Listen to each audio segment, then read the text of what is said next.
We are told that our country is a racist country that oppresses and holds down people of color. Yet there is not another country in the world today that any person of color who is already here now would rather live in. And millions of people of color have come to live here by their own choice, and millions more are waiting to do so. Should we tell them not to come?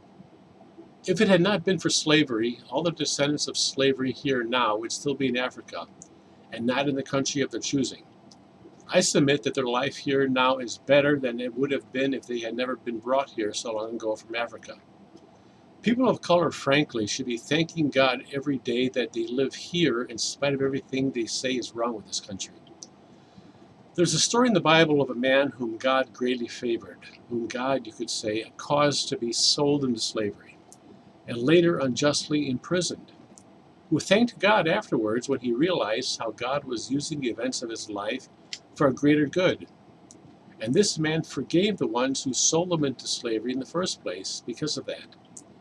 But we are told that people must protest and even riot about the mistreatment of black people by the police. The mistreatment of black people by the police was indeed the stated reason for the protests when they started. But the purpose for the protests by those who actually organized them and got them going goes far beyond problems with the police. The mistreatment of blacks by police gave their cause acceptability in the eyes of the public.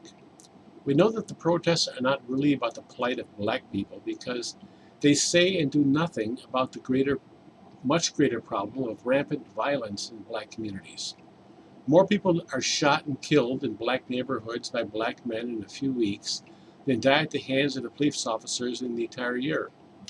We know that the protests are not really about the plight of black people because, number two, they're offering nothing that is intended to improve the lives of anyone.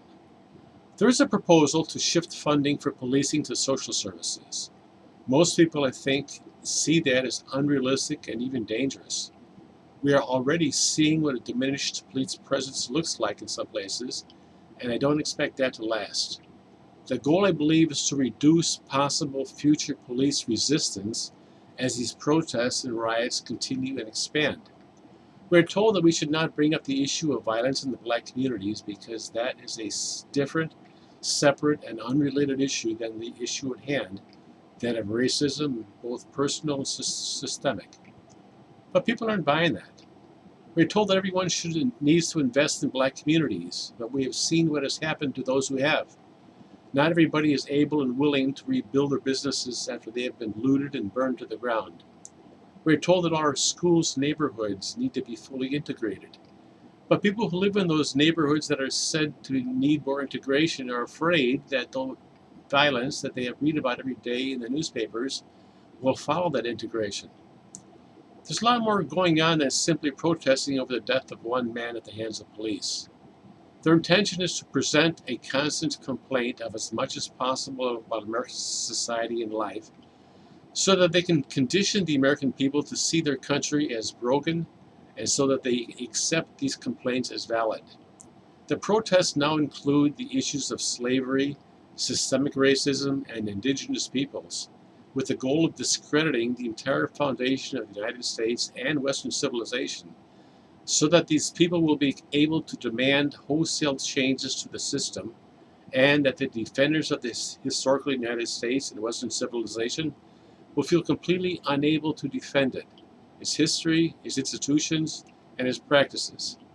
They want the American people to see the whole basis and organization of our country as irredeemably flawed, such that it cannot be repaired and must be replaced. They don't want to fix the United States, they want to replace it. They want to intimidate and shame the American people into silence and acquiescence, such that they will not resist as these people try to reinvent America. I wish I could say that these protests, that changes will come out of these protests and riots that will actually improve the lives of anybody. But the protests and riots are no longer about George Floyd and the police, but about bringing down the United States as we know it.